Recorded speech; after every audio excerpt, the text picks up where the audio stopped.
It began with footsteps in the attic, not the kind that come from animals scratching in the roof. These were heavy footsteps, slow ones, the deliberate sound of someone walking above the ceiling while the family below tried to sleep. Imagine living on a farm surrounded by miles of dark forest. No nearby houses, no streetlights, no sound except the wind moving across open fields. And then, in the middle of the night, you hear someone walking above your head. That is exactly what happened to the Gruber family in the winter of 1922, but the most terrifying part is this. When the farmer climbed into the attic to investigate, he found nothing. No intruder, no explanation, just dust and silence. Yet the footsteps kept returning. Days later, the entire family was dead. 6 people murdered with a farming tool. And investigators would soon discover something even more disturbing. The killer had not left the farm.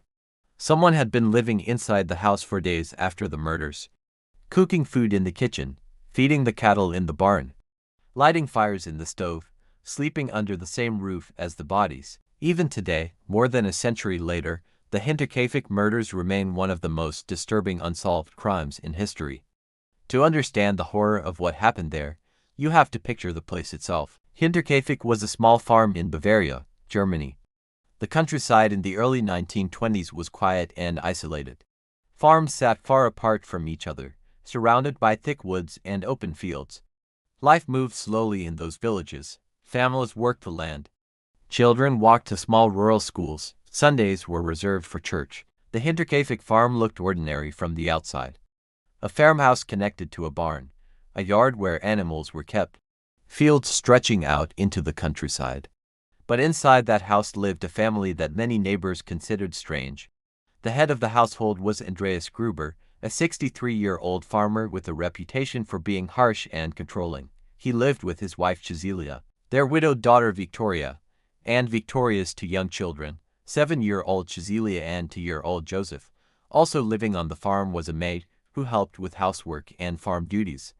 From the outside they looked like any other farming family, but rumors followed them everywhere. Years earlier, Andreas Gruber and his daughter Victoria had been investigated for an incestuous relationship.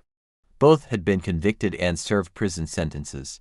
Even after their release, whispers continued in nearby villages. Some people believed Victoria's young son Joseph might actually be Andreas Gruber's child. Whether the rumors were true or not, the scandal isolated the family. Neighbors kept their distance, and then the strange events began. Several days before the murders, Andreas Gruber noticed something strange while walking outside the farm. There were footprints in the snow. They came from the forest. And they led directly to the farmhouse, but there were no footprints leaving. Whoever had walked there had not gone back into the woods. At first, it might have seemed like a minor detail. Someone passing through the property, a traveler perhaps. But then other strange things began happening. A key to the house disappeared. Tools went missing from the shed. And then one night Andreas heard footsteps in the attic. Heavy ones. He climbed up to investigate.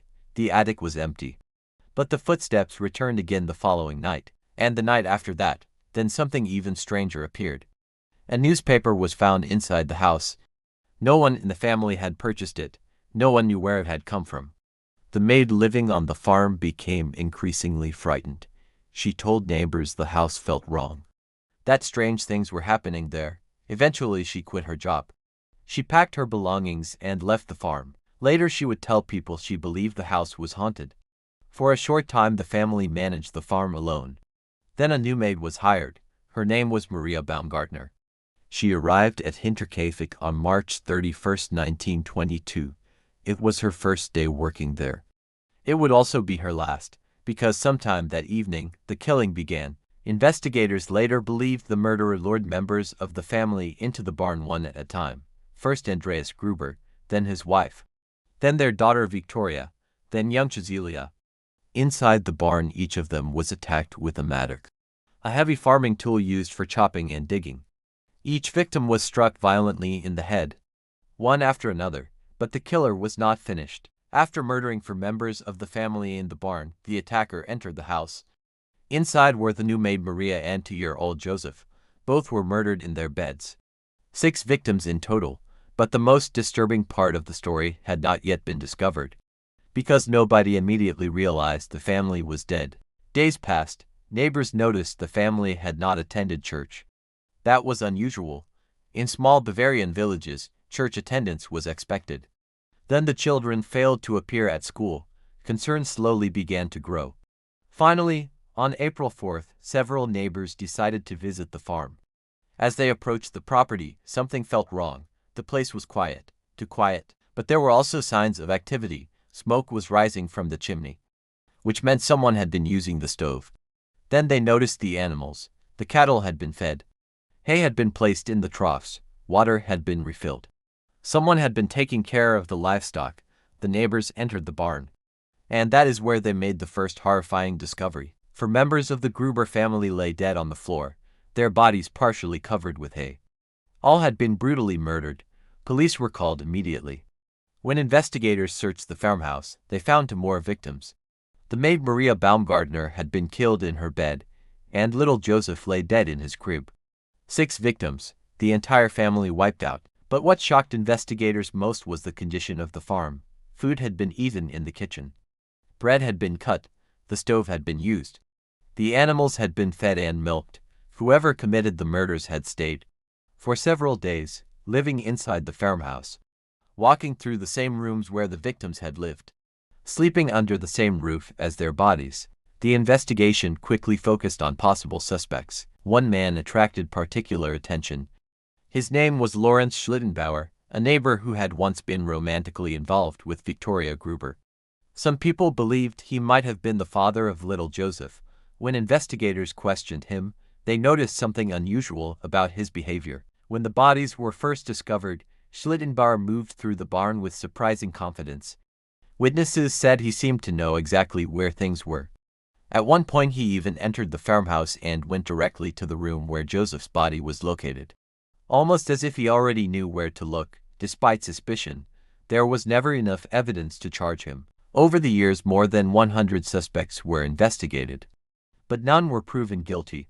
One theory continued to haunt investigators: the strange events before the murders, the footprints leading to the house, the missing key, the mysterious newspaper. The footsteps in the attic all suggested something terrifying. Someone might have been secretly living inside the farmhouse before the killings even happened. The attic was large enough to hide in. If an intruder had been living there, they would have known the family's routines. They could watch them, listen to them, wait for the right moment. Even today, more than 100 years later, the Hinterkaifeck murders remain unsolved. The farmhouse itself was eventually demolished.